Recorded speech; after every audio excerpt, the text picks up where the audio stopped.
It is Sunday, the 7th of December 1941. On the sun-kissed Hawaiian island of Oahu, the tranquility is shattered when the thunderous roar of Japanese warplanes is heard overhead.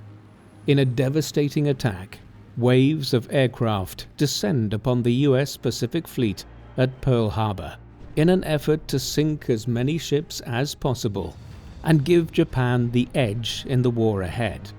4,000 miles away, on his flagship in Hiroshima Bay, the commander-in-chief of the Japanese fleet and the man behind the attack awaits news of the operation with apprehension, as he knows the coming war will make or break the land of the rising sun. His name? Admiral Yamamoto, the mastermind of Pearl Harbor.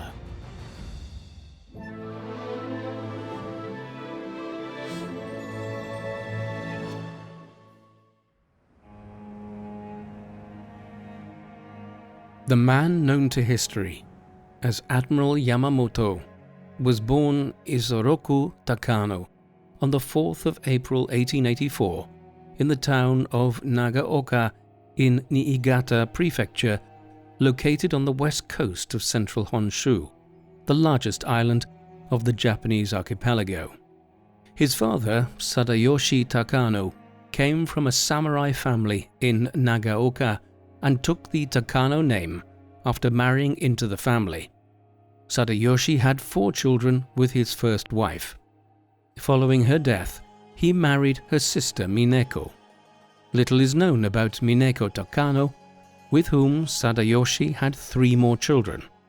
The future Admiral Yamamoto was the youngest of his father's 7 children. At the time of his birth, in 1884, Sadayoshi was 55 years old. The name Isoroku is the Japanese word for the number 56, which represented Sadayoshi's age at the time of his son's birth under the Asian age reckoning system. Isoroku Takano experienced a tough upbringing connected to political and social developments in Japan during the second half of the 19th century. Since the 17th century, Japan had been ruled by the Tokugawa shogunate, headed by shoguns who governed the country from Edo, the ancient name for Tokyo, in the name of a powerless but deeply revered emperor who remained almost completely aloof from Japanese society in the imperial palace at Kyoto. The Tokugawa shoguns pursued a policy of isolation from the outside world, which remained in place until the early 1850s, when an American fleet under Commodore Matthew Perry forced Japan to open its ports to global trade. Over the following decade, the Japanese government was divided between a party who wanted to harness European and American technologies to modernize the Japanese state and the conservative pro-Tokugawa faction who continued to be skeptical of foreign influence. The modernizers favored restoring the political power of the Japanese emperor and brought about the Meiji Restoration in January 1868. Although the Tokugawa initially gave up power, the ex-shogun and his conservative samurai allies fought the emperor's armies in the Boshin War in the late 1860s. They were decisively defeated by the imperial forces. The Nagaoka samurai fought alongside the Tokugawa and were denied political office by the imperial government. By the time Isoroku Takano was born, Nagaoka's fortunes were slowly improving, and the boy was taught English by a Christian missionary called Mr. Newell. Although he never became a Christian, Isoroku's early exposure to Christian teachings remained with him throughout his life. In 1894, he enrolled in the Nagaoka Middle School, an institution founded shortly after the Meiji Restoration to provide a course of education combining traditional Japanese values with Western science and technology. In addition to his academic studies, the young Isoroku enjoyed sports and often watched baseball games. Although he was not particularly strong or athletic, he enjoyed gymnastics and was able to build up his strength. In order to foster a sense of competition among the pupils, his teacher Haneda had them reenact the Boshin War on the athletics field. While the social divisions caused by the Boshin War had not yet fully healed, Emperor Meiji sought to develop a sense of national unity in the final decade of the 19th century. He was particularly inspired by the prowess of the British Royal Navy, which enabled a small island nation of northwestern Europe, not unlike Japan's position off the mainland of the Far East, to build the largest empire the world had ever seen. The Japanese government placed orders with British shipyards as part of a naval expansion program. Promising naval officers were sent to Britain for training, while British advisors taught at the Naval War College established in Tokyo in 1888 to train staff officers and senior commanders. The increase in military expenditure was in response to events in China, where the Qing dynasty empire was in terminal decline. Under European influence, China's efforts to modernize its military capabilities posed a potentially grave threat to Japanese interests. In July 1894, the First Sino-Japanese War broke out between Japan and China over influence in Korea. Over the following 8 months, Japanese forces defeated the Chinese in a series of battles on land and sea. Under the terms of the Treaty of Shimonoseki, signed on the 17th of April 1895, China recognized the independence of Korea, while Japan gained control of the island of Ryukyu, modern-day Taiwan, and the Liaodong Peninsula in the region of Manchuria in northeastern China. Japan's success alarmed Russia, Germany, and France, who staged the Triple Intervention to force Japan to give up the Liaodong Peninsula. While sovereignty formally reverted to China, Manchuria effectively came under Russian control. These events further encouraged Japan to continue its military and industrial expansion, both to protect itself against the Western colonial powers and to assert its own interests in Manchuria. As the youngest son in a family of 6 boys, Isoroku could not expect to inherit any of the family's meager assets. A military career was one of the few avenues of social mobility in Japan at the time, and in 1901, the 17-year-old Isoroku came second in the nationwide entrance examinations for admission to the Imperial Japanese Naval Academy, located on the island of Etajima in Hiroshima Bay. Isoroku chose to specialize in gunnery and was well respected by his fellow students, though the fact that he kept a Bible and read from it caused some suspicion among the cadets, most of whom were still wary of foreign ideas. After a demanding first year involving physical exercise and theoretical studies, the students went to sea in their second year to gain practical experience on warships. While Isoroku was studying at the academy, the Japanese Navy was preparing for an armed confrontation with Russia over influence in Manchuria and Korea. Following the Triple Intervention, Russia built a naval base at Port Arthur on the southern tip of the Liaodong Peninsula, where the Russian Pacific Fleet was then stationed. While Japanese and Russian diplomats held talks to delineate their respective spheres of influence between 1902 and 1904, by October 1903, Navy Minister Admiral Yamamoto decided that Japan would go to war.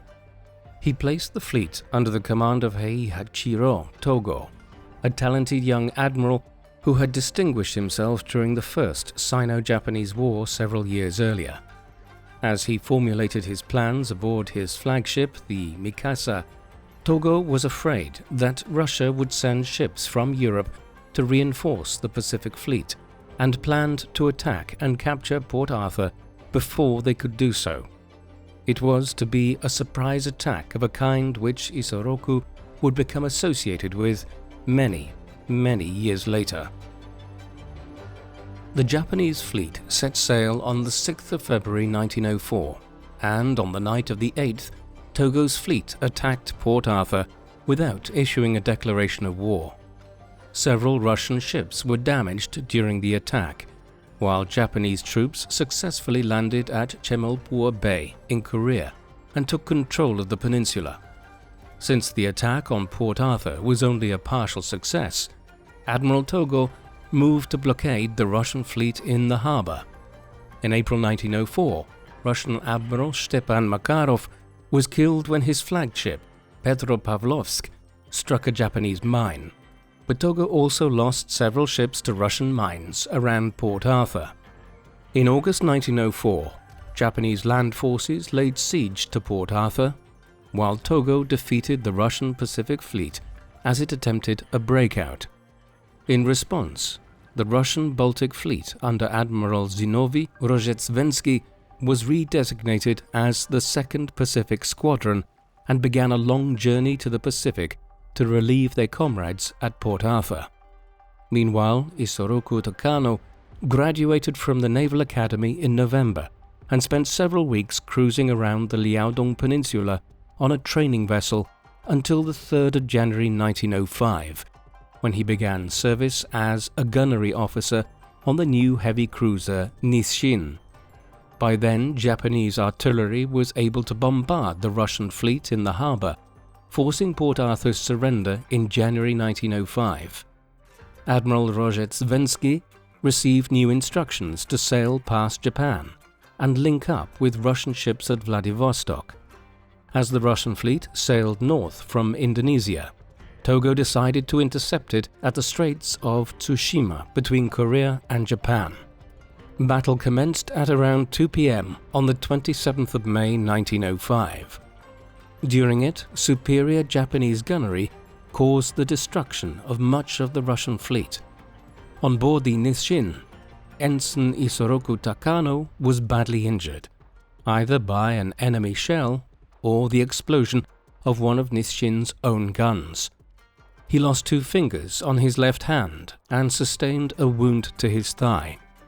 While in hospital, he received a letter from Admiral Togo praising his conduct at Tsushima. He soon returned to duty and was promoted to the rank of sub-lieutenant.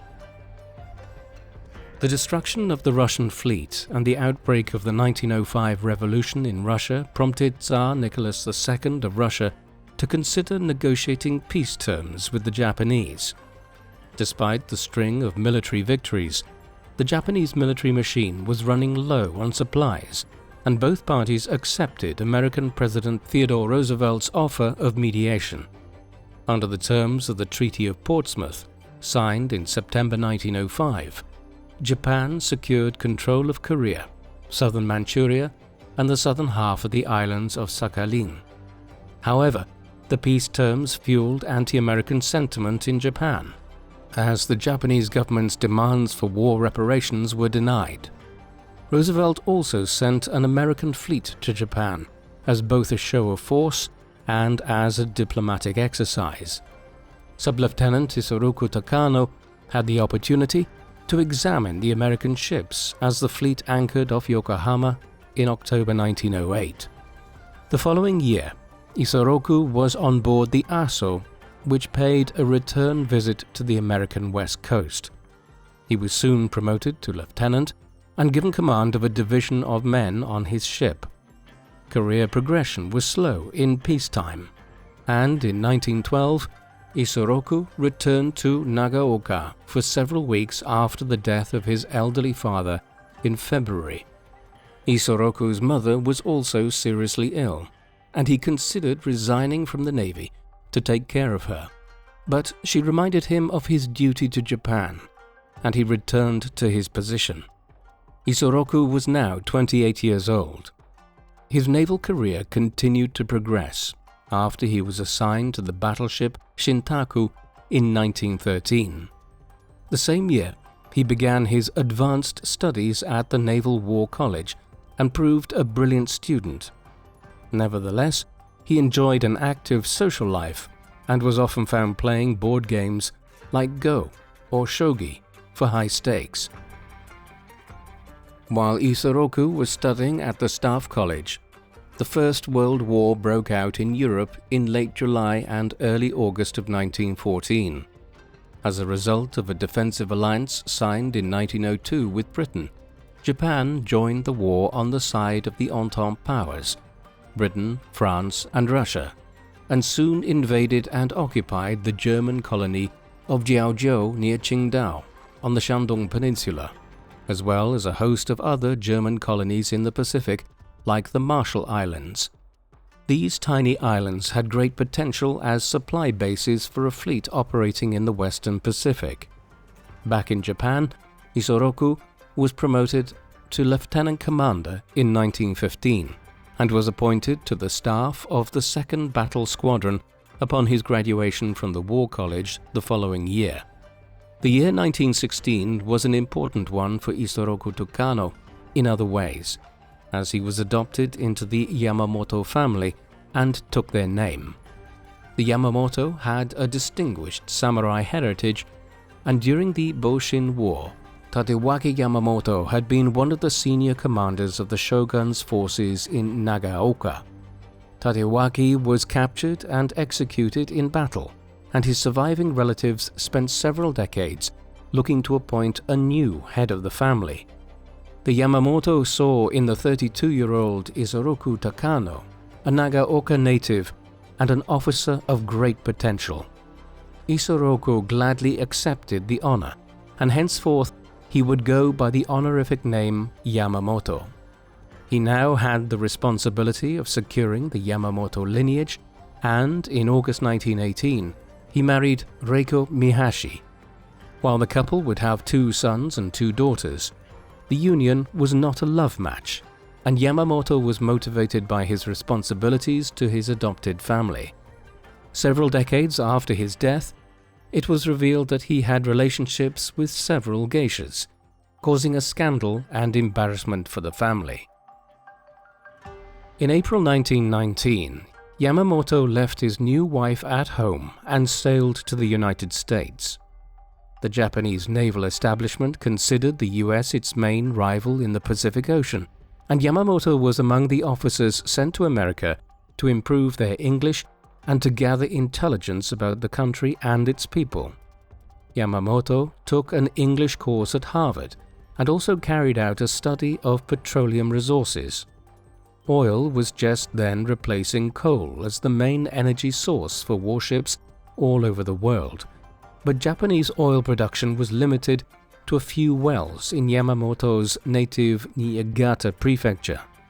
While he continued to indulge in his passion for gambling at the bridge table at Harvard, Yamamoto had the opportunity to visit Chicago and Detroit, where he was impressed by America's manufacturing prowess. He also developed an interest in the debate about naval aviation and whether it was possible for aircraft dispatched from a ship to sink a large battleship with bombs or torpedoes. He was promoted to full commander in late 1919. During his summer break in 1920, he made a visit to inspect the oil fields in Mexico, financed by his winnings at the bridge table. Then, in the summer of 1921, Yamamoto returned home to Japan to take up responsibilities as an instructor at the War College in Tokyo. During the winter of 1921 to 1922, Japan was one of 9 global powers which met at the Washington Naval Conference to discuss the situation in East Asia after the First World War and to consider arms control proposals. While Yamamoto was already back in Japan, his close friend Takeichi Hori attended the conference. The Japanese delegation was divided between the Fleet faction, which opposed any limitations, and the Treaty faction, which was prepared to limit the size of the Japanese Navy to 3/5 the size of the British and American navies, which had interests in both the Pacific and Atlantic Oceans. Navy Minister Tomosaburo Kato also wanted to reduce government expenditure and signed the Washington Naval Treaty accepting the limitations. Yamamoto and Hori were of the same view and believed that war with the United States was both unthinkable and unwinnable. During his tenure as an instructor at the Staff College, Yamamoto continued to show his interest in oil resources and naval aviation.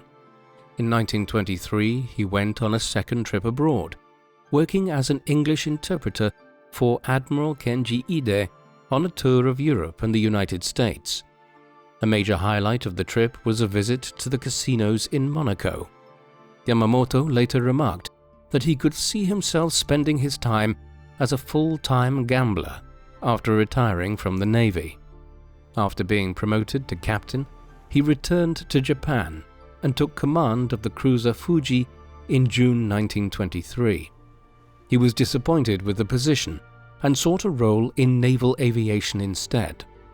To that end, in 1924, he secured an appointment to the staff of the Kasumigaura Aviation Corps, where he learned to fly alongside the cadets and was appointed Director of Studies by the end of the year. The young cadets at Kasumigaura initially mocked Yamamoto for learning to fly as a 40-year-old man, but within a month or two, he successfully instilled a new sense of discipline among the students. In early 1926, he was appointed naval attaché at the Japanese Embassy in the United States. In this capacity, he got to know several American naval officers and often played bridge or poker with them. While his main task in Washington was to confirm that the US Navy was in compliance with the arms limitation agreements, Yamamoto kept a close eye on developments in naval aviation. A loophole in the Washington Treaty allowed navies to convert cruisers into aircraft carriers, encouraging all naval powers to consider how to make best use of air power at sea. Yamamoto was impressed by how American pilots used scientific instruments for navigation and reported back to his superiors in Japan on his findings. The periods of time which Yamamoto spent in the United States in the late 1910s and 1920s were important ones for the development of naval aviation as a component of the military arsenal of the Empire of Japan. As noted, Yamamoto was one of the foremost promoters of this in the Japanese Navy. In a sense, it was nothing new. The first successful heavier-than-air flight had been achieved by the Wright brothers in December 1903, and it was only just 7 years later that Eugene Burton Ely had become the first officially recorded individual to take off in an airplane from the deck of a military ship when he did so from the USS Birmingham, anchored off the coast of Virginia. Several nations were experimenting with combining aviation and naval warfare in the early 1910s, but it was Japan which first employed naval aviation in wartime when, in September 1914, just weeks into the First World War, several aircraft had been launched from the Wakamiya ship to conduct an aerial raid over the German port colony of Qingdao on the Yellow Sea coast of China. The utility of launching aircraft from ships had become apparent as the First World War went on, and by the later stages of the conflict, several nations were drawing up plans for designing purpose-built aircraft carriers, boats that were specifically designed to transport airplanes and launch them from the deck of the ship. The British were the first to order the construction work of such a ship when they laid down the hull of the HMS Hermes later in 1918. But it took 6 years to complete, and so the Japanese, thanks to the encouragement of figures like Yamamoto, beat them to become the first nation to commission a purpose-built aircraft carrier when the Hosho was launched in 1922. There were, though, many technical developments to come, and throughout the 1920s and 1930s, Yamamoto would be central to developing larger aircraft carriers that could transport bigger and faster planes with more firepower. This would be his major contribution to the Japanese military from a technical perspective. Yamamoto returned to Japan in 1928 and was given command of the cruiser Isuzu, a temporary appointment which served as a refresher for his responsibilities of commanding a ship at sea. In January 1929, he took command of the Akagi, the new flagship of the 1st Carrier Division. Not long after Yamamoto took command, several lives were lost during a training exercise as the pilots struggled to locate the carrier in poor weather and crashed into the sea. Following the tragedy, Yamamoto was determined that his pilots would have better navigational equipment. In late 1929, he had the opportunity to implement his own recommendations as a member of the Naval Affairs Bureau of the Navy Ministry. In November, he was promoted to the rank of Rear Admiral, and in January 1930, he joined the Japanese delegation at the London Naval Conference. The meeting took place in the aftermath of the Wall Street crash, which plunged the global economy into the Great Depression. The Japanese economy had already been in depression since 1927, and belligerent army officers and politicians proposed seizing control of Manchuria to improve the country's economic fortunes. In 1928, the Japanese Kwantung Army assassinated the Manchurian warlord Jiang Zhuolin, hoping that his son and successor Jiang Shuiliang would be more compliant. The opposite was the case, and the younger Jiang was determined to resist Japanese influence. Within the Japanese Navy, Yamamoto and the treaty faction opposed the move into Manchuria. At the London Conference, the Japanese delegation presented a united front and demanded at least 70% of British and American naval strength. Yamamoto acquitted himself well during the conference, but the British and Americans were unwilling to compromise. The members of the Japanese delegation were prepared to walk away from the talks, but the young Japanese Emperor Hirohito instructed the delegation to agree to an extension of the 5-3 ratio. Back in Japan, the split in the Navy became public as the treaty was ratified following an intense debate. Yamamoto managed to escape the political controversy with an appointment as Director of the Technical Division of the Navy's Aviation Department. In this new role, he implemented a program that would place the carrier force at the center of Japan's naval doctrine. He formed 14 new naval air squadrons and was instrumental in the development of new carrier-based aircraft from Nakajima and later Mitsubishi, which would eventually produce the famous Mitsubishi Zero. In the meantime, the Japanese army invaded Manchuria in September 1931 in the face of widespread international condemnation. While the operation was largely carried out by the Japanese Kwantung Army, Japanese naval aircraft supported an attack on Shanghai in late January and early February 1932. After defeating Chinese regular armies in Manchuria, the Japanese occupation authorities set up the state of Manchu Kuo in March and installed the last Qing Emperor Puyi as its puppet ruler. Despite these military successes, in the winter of 1931, the Japanese government collapsed and Tsuyoshi Inukai became Prime Minister that December. Although he supported the invasion of Manchuria, Inukai sought to restrain the army to improve diplomatic relations with the United States. This led to his assassination by a group of young Navy officers on the 15th of May 1932, enabling the hardliners to take control of the government. In March 1933, Japan withdrew from the League of Nations, the international body founded after the First World War to promote global peace. These developments alarmed Admiral Yamamoto, who recognized that the Japanese government was moving towards the unthinkable conflict with the United States that he warned against. Yamamoto was uneasy about these developments in the late 1920s and into the early 1930s, yet there was little that could be done about it. The Empire of Japan was entering into a period of more extreme politics at the time. The reasons why this occurred are complex. Many of the nation-states that radicalized in the interwar era were ones which had been on the losing side of the First World War, like Germany, or else had felt betrayed by not being properly rewarded for the aid they had given to the British and French, as was the case with Italy. Japan had little to be upset about in this regard. It had received many of Germany's former colonies in the Western Pacific. Moreover, of all the nations of Asia and Africa, none had responded as effectively to the imperial growth of the European powers in the 19th century by modernizing and becoming a great power in its own right. Its ascent had even been acknowledged by being granted a permanent seat at the League of Nations, formed after the First World War. But in the early 1930s, Japan had decided to cast aside its good reputation in order to acquire control over Manchuria.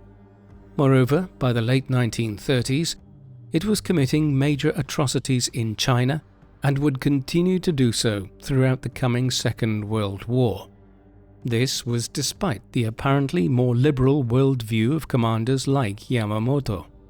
The explanation is that a series of developments occurred in the late 1920s that radicalized Japanese politics, particularly the proliferation of the idea propounded by political writers like Shumei Okawa that Japan was destined for a clash of civilizations with the West for control over the Far East and the Western Pacific Ocean.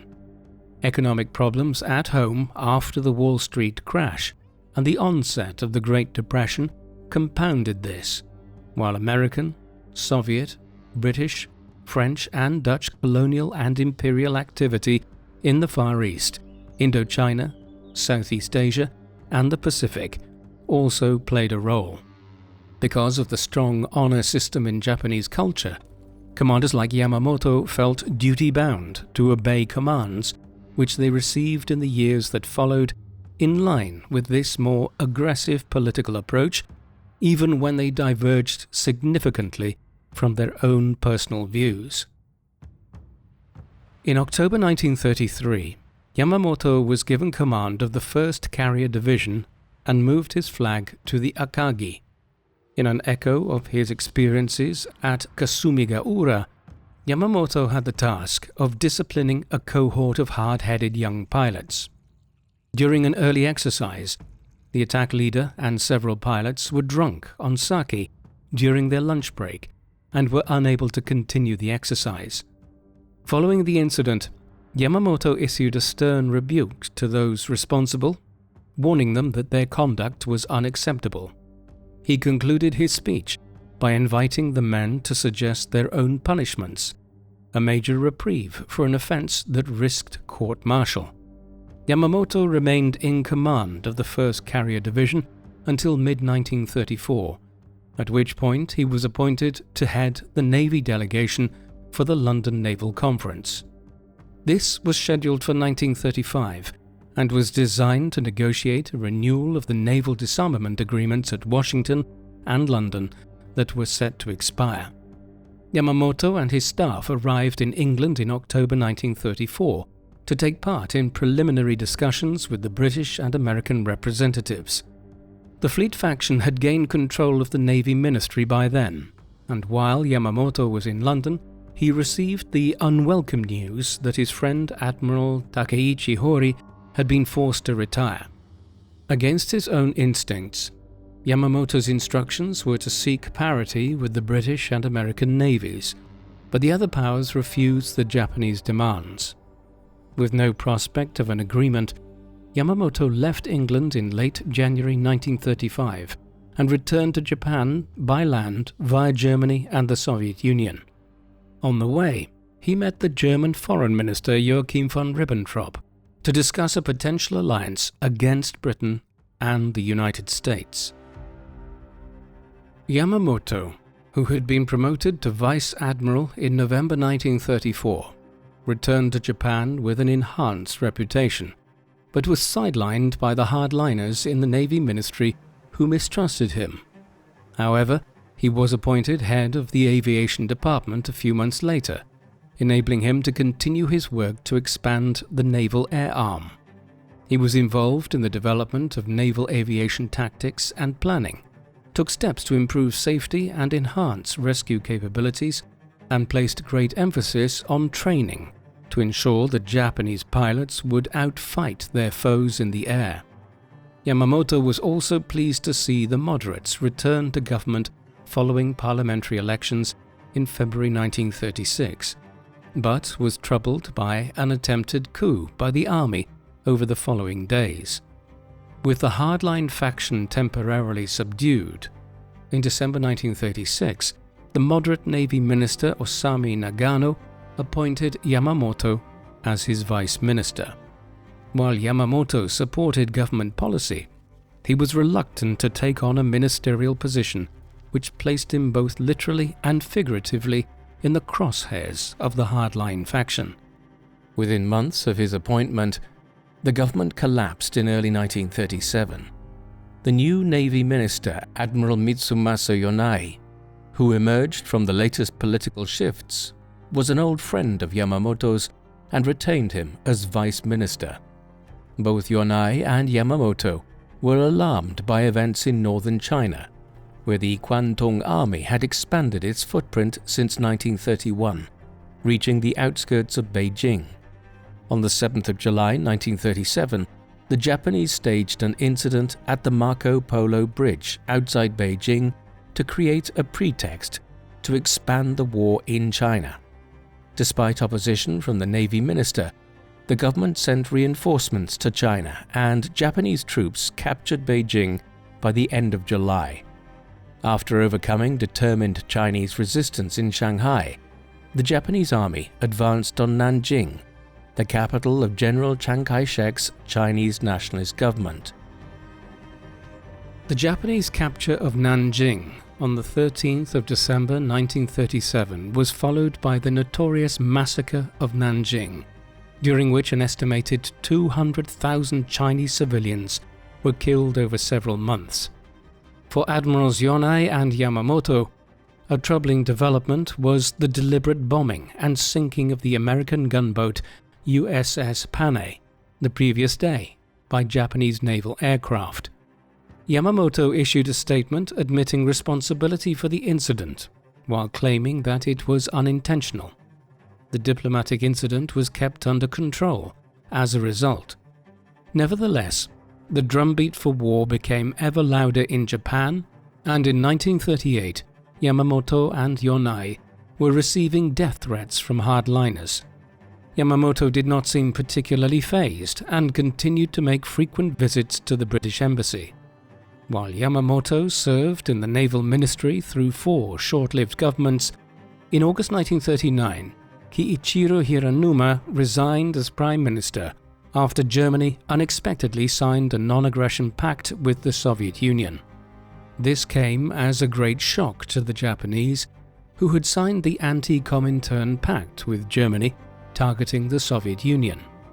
Since May 1939, Japanese troops have been fighting Soviet forces at Khalkhingol in Mongolia, and in September, the Soviet General Georgy Zhukov launched a successful counterattack which defeated the Japanese and prevented the army from moving into Siberia. Meanwhile, General Nobuyuki Abe was appointed Prime Minister on the 30th of August and dismissed Yonai from office. In one of his final acts as Navy Minister, Yonai appointed Yamamoto as Commander-in-Chief of the Combined Fleet.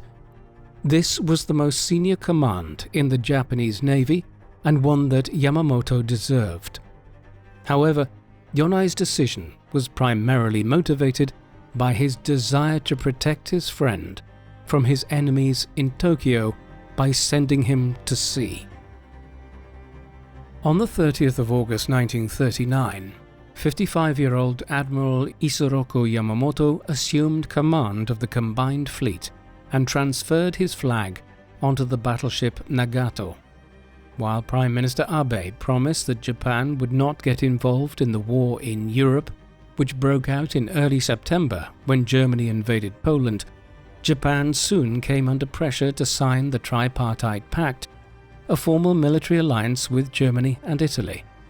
The Emperor wanted to avoid this commitment, and in April 1940, he reappointed Admiral Yonai as Prime Minister. Yamamoto did not believe that Yonai could achieve much, and saw that public opinion in Japan was moving towards war with the United States. the latest Yonai government, collapsed after just 6 months in July 1940, and Japan signed the Tripartite Pact in September.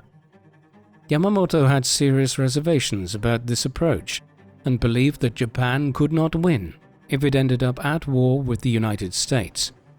He remarked to Prime Minister Fumimaro Konoe that while his fleet could dominate the Pacific for up to a year, American industrial capacity would soon catch up, and Japan would face defeat. If Japan were to stand any chance of victory, it would have to attack and destroy the American Pacific Fleet early in the war. Such an attack would have to be carried out without warning, just as Admiral Togo had surprised the Russians at Port Arthur back in 1904. While the Japanese operational plans had envisaged the American Pacific Fleet sailing from San Diego in California, in mid-1940 the fleet was moved to the forward base at Pearl Harbor in Hawaii. Yamamoto now saw an opportunity to attack the base and destroy the fleet with aircraft. In November 1940, he was promoted to full admiral. Soon after, his compelling arguments about attacking the Americans in Hawaii were accepted by the naval hierarchy. In early 1941, Yamamoto carried out a major reorganization of the combined fleet to form the First Air Fleet, or Kido Butai, a powerful force of 6 carriers protected by surface ships and submarines. For over a decade, Yamamoto warned his colleagues that Japan could not risk alienating the United States because it was dependent on American imports of oil and other natural resources. The Hawks argued that such resources could be obtained in Southeast Asia and claimed that the Americans would not impose any sanctions. The Japanese government was therefore shocked when the United States announced an embargo on exports of oil and steel to Japan in August 1941, following the Japanese takeover of French Indochina, an operation designed to support the army in southern China and to secure a base for further expansion into Southeast Asia. The Konoe government desperately sought to negotiate, but the Hawks in the army would not make any concessions in China, nor even reverse course in Indochina. While Yamamoto was conducting exercises at sea in preparation for the attack on Pearl Harbor, the Konoe government fell, and General Hideki Tojo was appointed Prime Minister in October. Tojo was one of the senior officers in the Kwantung Army and had clashed frequently with Yamamoto during the latter's tenure in the Navy Ministry. To Yamamoto's surprise, Tojo allowed him to retain command of the combined fleet, recognizing that the admiral was the most capable officer for the task. In early November, Yamamoto went to Tokyo for consultations with the government to finalize the operational plans with the government and the army.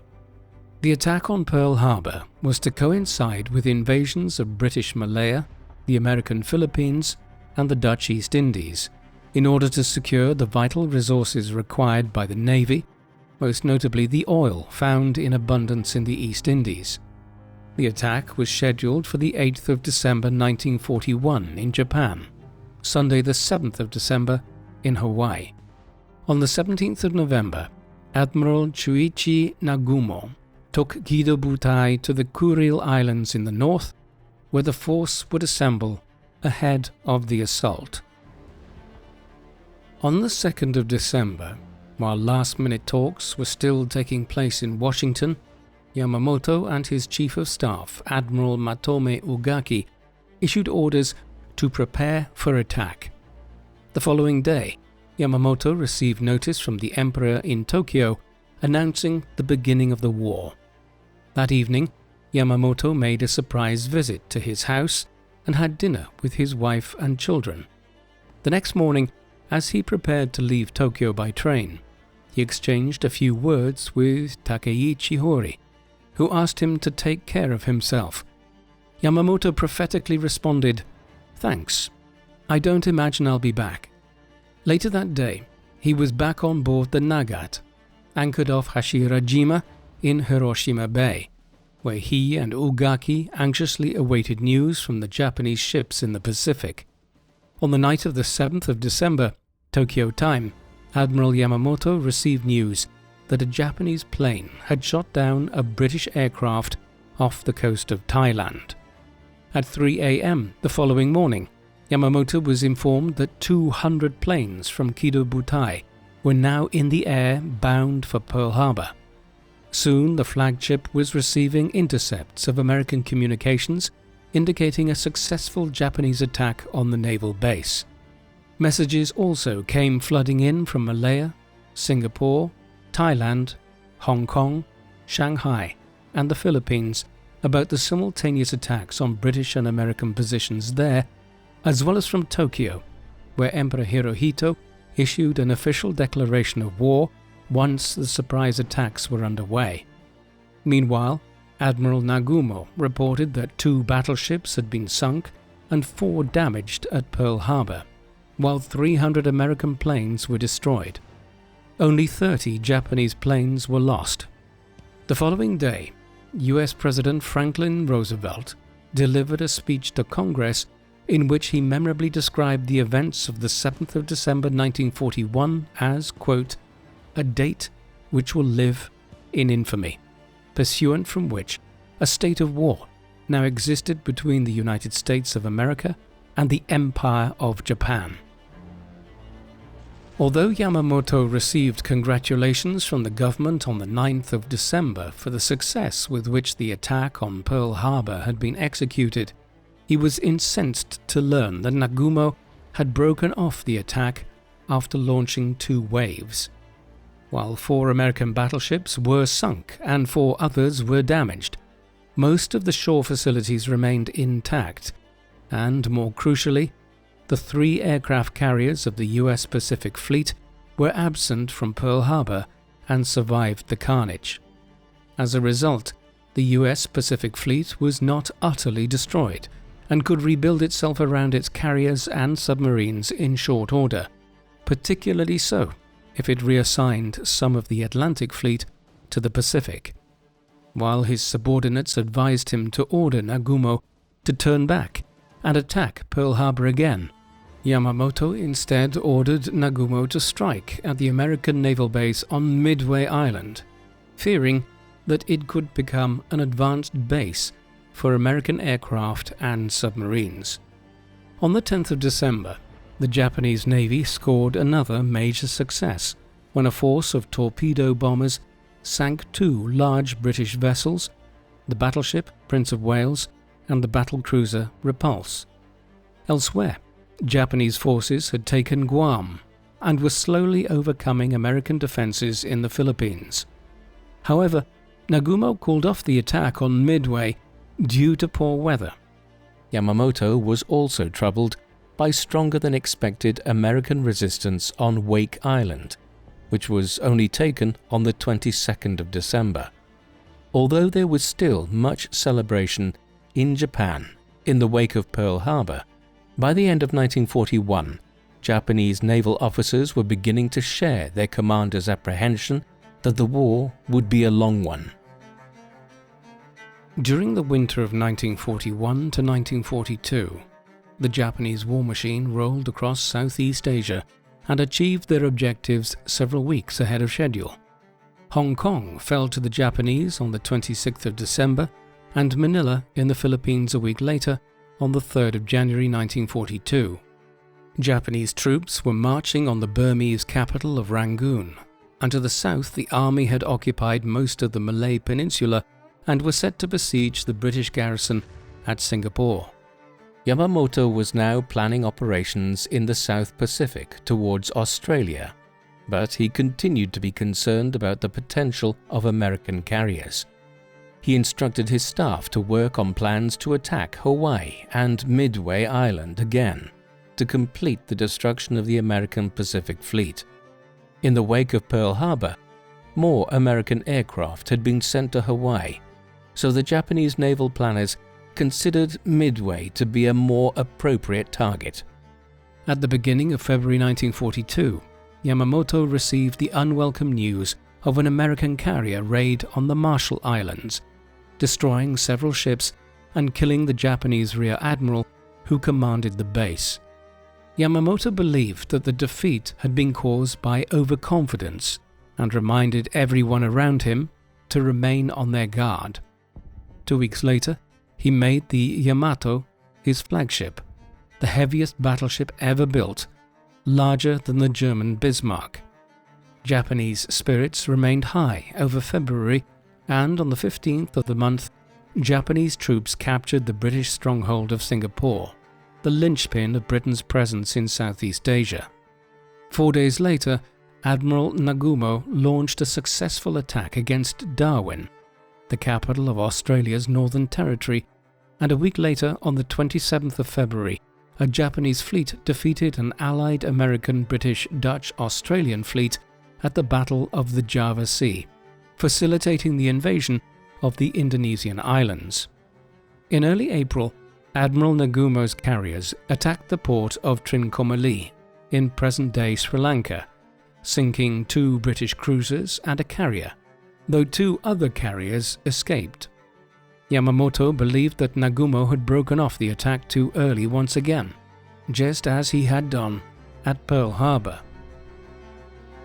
By mid-April, the Japanese Army and Navy were in a position to proceed with the second stage of their operations, the invasion of Australia and the attack on Midway. For Yamamoto, there was no time to waste with the Midway operation, as the Japanese Navy had to destroy the US Pacific Fleet before the Americans gained numerical superiority in the Pacific. Yamamoto's worst fears were then realized on the 18th of April when an American carrier raid targeted Tokyo. While the damage was limited, it was an embarrassment to Prime Minister Tojo, who assured the nation that Japan would not come under attack again. Yamamoto ordered his subordinates in Japan to be on guard for further raids, but his intelligence indicated that the Doolittle Raid, as the US attack was termed, had been a one-off event designed to boost American morale. The American carriers could not risk coming too close to Japanese waters and had resorted to medium-range bombers which had to land in China after the attack. Yamamoto was thus able to turn his mind back to the latest operational plans, which involved the occupation of the southern Solomon Islands and Port Moresby in New Guinea to support a planned invasion of Australia. On the 3rd of May, the Japanese occupied Tulagi in the Solomon Islands. The following day, American planes from the carriers Lexington and Yorktown attacked the island. On the 8th of May, Japanese and American carrier forces clashed at the Battle of the Coral Sea. While the Japanese sank the Lexington and damaged the Yorktown, the Japanese carrier Shokaku was forced to return home for repairs. While the army called for a renewed attempt at seizing New Guinea, Yamamoto prioritized the attack on Midway and would not spare any carriers. On the morning of the 29th of May 1942, the invasion fleet headed for Midway. Once again, the attack was to be led by Admiral Nagumo's 1st Air Fleet, but on this occasion Yamamoto brought up the battleships himself in close support. In conjunction with the attack on Midway, Admiral Nobutake Kondo's 2nd Fleet was to head north to attack the Aleutian Islands of Alaska. Yamamoto was unaware that the Japanese naval code had been broken several weeks earlier, and the Americans were expecting a major attack on a location codenamed AF. In order to confirm the identity of AF, Admiral Chester Nimitz sent a message that the base at Midway was short of fresh water. The Americans duly intercepted a Japanese message that AF lacked fresh water, confirming that Midway was to be the target. The intelligence advantage enjoyed by the Americans made up for the numerical disadvantage. Although Kido Butai had been reduced to 4 carriers, the American fleet only had 3, including the Yorktown. The American battleships were also older than their Japanese counterparts.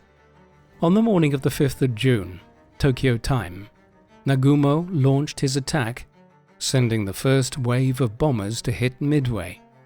Under Yamamoto's operational plan, a second wave of planes were equipped with torpedoes to intercept a potential attack by the American fleet. Having neglected to cover his flanks, Nagumo was unaware of the position of the American fleet and ordered the bombers to be rearmed with bombs for a second attack on Midway. Within half an hour, the American fleet was spotted, but only one carrier was registered. The Americans kept their carriers separate to avoid presenting a large target to the enemy.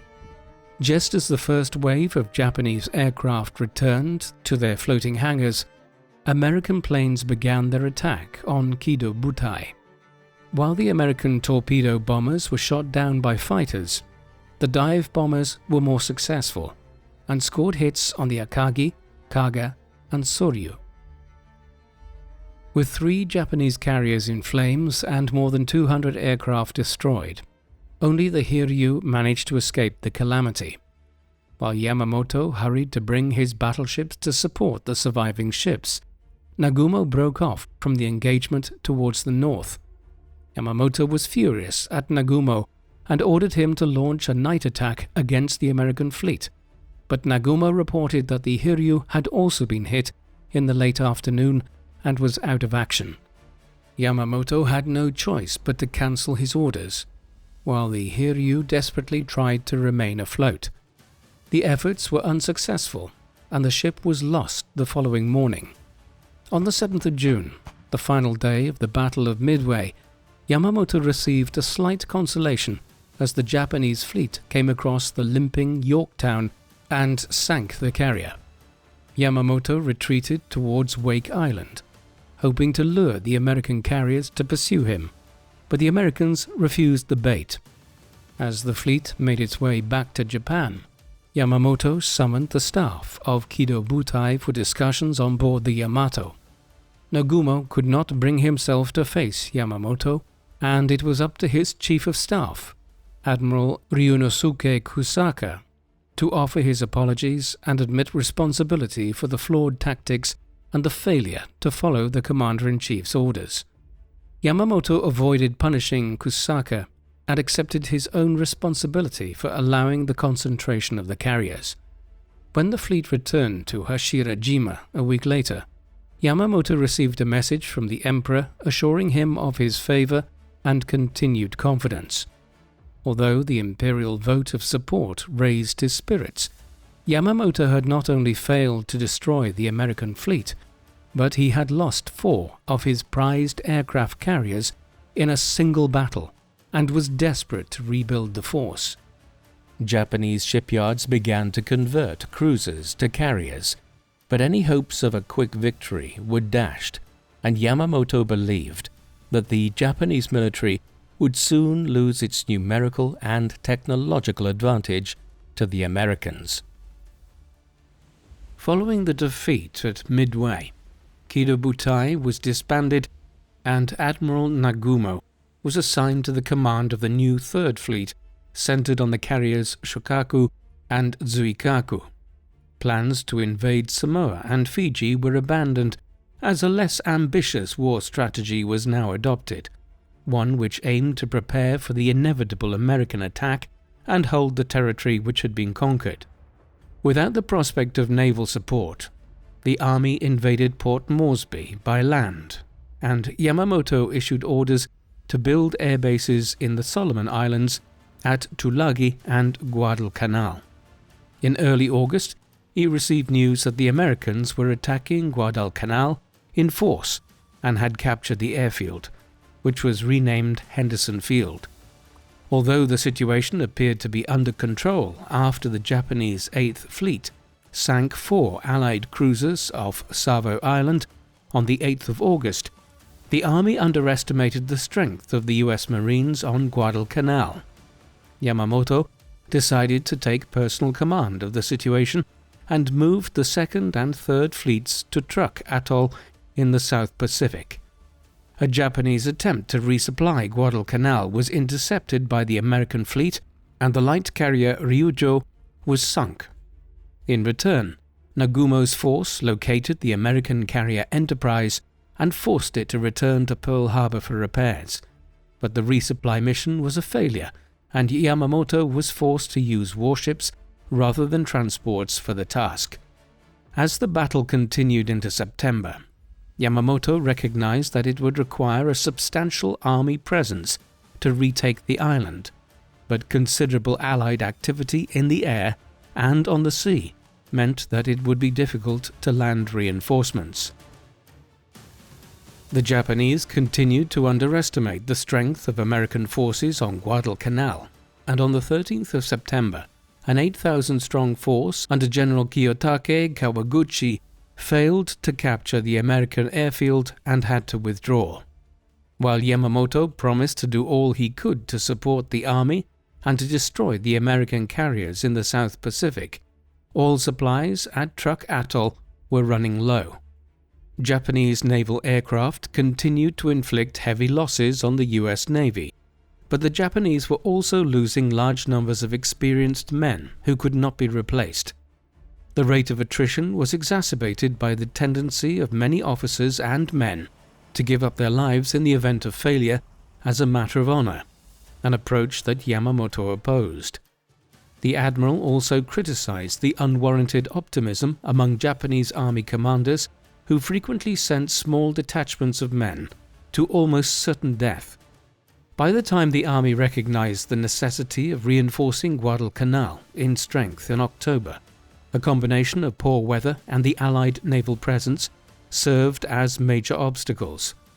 Yamamoto anticipated a decisive battle at Guadalcanal in October, in which the Japanese army would retake the airfield and capture the island. Following a clash off Cape Esperance on the 11th of October, Yamamoto realized that the American carrier force was in the vicinity and ordered Nagumo to locate and engage it. Over several days, Japanese carrier planes bombarded Henderson Field and rendered it inoperable for the Americans, enabling General Harukichi Hyokutake to land reinforcements on Guadalcanal. But Yamamoto was still unable to find the American carriers, while the fuel situation at Truk Atoll became desperate. After several delays, General Hyokutake's force began attacking Henderson Field, but the airfield remained in American hands. In the ensuing naval battle off the Santa Cruz Islands between the 25th and 27th of October, Japanese aircraft sank the American carrier Hornet and damaged the Enterprise. However, the Japanese victory at sea had cost too many planes and crews, while on land, the army was forced to abandon the attack on Henderson Field. The Japanese High Command now decided to postpone any further operations on Guadalcanal until it could spare reinforcements in early 1943. Yamamoto recognized that any delay would allow the Americans to establish an unassailable hold on the island. In the midst of the bad news, he was gratified to see Admiral Nagumo retire from active duty in mid-November, a decision that he considered long overdue. While the army was still considering its plans for Guadalcanal, Yamamoto had the unenviable task of resupplying the Japanese troops that remained on the island. During these operations, Vice Admiral Koki Abe ran into an American force commanded by Rear Admiral Daniel Callahan. Over the course of a 4-day battle, the Japanese fleet sunk several American destroyers and killed 2 American admirals, including Callahan. However, both Japanese battleships, the Hiei and Kirishima, were lost during the engagement. The Japanese managed to land 2,000 men on Guadalcanal, but all the supplies were destroyed, exacerbating the situation for the 30,000 Japanese troops already on the island. While Yamamoto continued his efforts to supply the island, the Americans had effective control of air and sea, and the US Marines on the island could easily be reinforced and resupplied, while Japanese troops remained in a desperate situation. In the meantime, Japanese bases in New Guinea were now coming under attack, and by the new year, the High Command in Tokyo decided to evacuate from Guadalcanal. The night evacuation was carried out successfully, and 13,000 men were taken off the island, leaving behind 24,000 fallen comrades who had succumbed to hunger and disease. Despite the major setback, General Tojo and the High Command in Tokyo remained optimistic. With reinforcements from China, the Army and Navy would concentrate its efforts on New Guinea and Port Moresby before moving to recapture Guadalcanal. Regardless of the losses in the campaign, Admiral Yamamoto retained a powerful fleet and continued to hope for a decisive naval engagement with the Americans before the Allies could bring overwhelming force to bear in the Southwest Pacific. Throughout the Solomon Islands campaign, Yamamoto struggled with faulty intelligence, and on the 2nd of March 1943, the Japanese Navy was surprised by a large Allied air presence in New Guinea, which decimated a Japanese supply convoy. Yamamoto was also still set on destroying the American airfield at Guadalcanal, which remained central to American air power in the wider region. To this end, he assembled a large force of 5 aircraft carriers to raid the island. On the 1st of April 1943, 40 American fighters scrambled to meet 60 Japanese planes over Guadalcanal, resulting in the loss of 6 American planes and 18 Japanese. Such loss ratios confirmed to Yamamoto that American pilots were now more experienced and American planes more effective than they had been earlier in the war. 3 days later, the Admiral arrived at the air base at Rabaul, on the northern tip of the island of New Britain to the east of New Guinea, where he celebrated his 60th birthday by Japanese reckoning. He remained at the base to supervise Operation Ego, the counteroffensive in the eastern Solomon Islands, which was launched on the 7th of April.